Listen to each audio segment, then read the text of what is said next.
waxaan garanayaa uun labada agaasime maanta isbedelaya oo labaduba runtii in badan soo agaasimayaal inkastoo Axmed ka yara badsaday baan u malaynaya cabdirasaaq ka badsaday Axmedna hay-aduhu ku soo horreeyay baan filayaa laakiin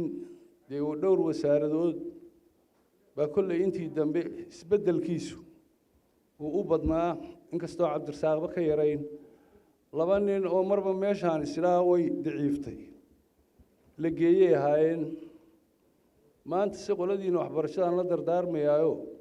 nin weynina waa idinka tegayaa nin weynina waa idin yimi laba nin oo senior expert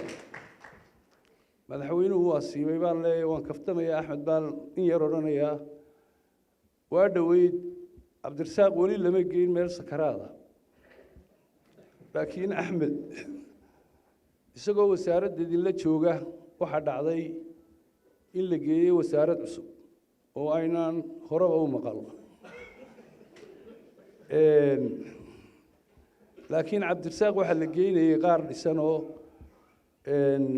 aan weli ahayn kuwa sakaraadka sakaraadka waxaan uga jeedaa waa meel cusub oo xitaa meel kursi ay ku fadhiisataan lahayn waa wasaaraddii cusbayd ee dalka ku cusbayd ee investmentka haddana waa laydiin soo celiyey waxaan u malaynayaa markuu tii istaaray ayaa la orodayga halkiisii ku soo celiya maanta halkii ugu baahida weydanayd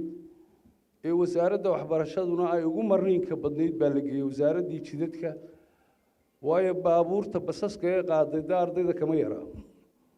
waxaan u malaynayaa in laamiyadii oo dunduusan la arkay oo la yidhi bal ardadayay huqu dhimanin maantana tana soo sameeyo ama gawaadhidan guran ha noqotee ee ardayda waddada dhigaysa kolley wuxuun baa laga leeyay cabdirasaaqna meeshaasuu idinku yimi aan ka sheekaynayay aan idin leeyahay ninka halkan yimaadaa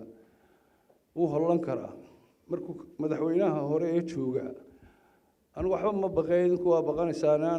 yaan idinka xumayn kaftanka aan idhaahdo markuu madaxweynaha markaa jooga ha ka yidhaahdo waa qaban karaysaa waan dheereeyey hadalka waxaan isleeyahay tiimkiina halkan fadhiya mid horoo joogay iyo mid yimiba gacmahoodii baa tiin qof keligii wax qabtaa ma jiro laakiin isku xidhnaanshuhu waxa weeye institution hadduu yahay iyo hadduu gobol yahay aduu meel kastuu yahayba tiim baa lagu shaqeeya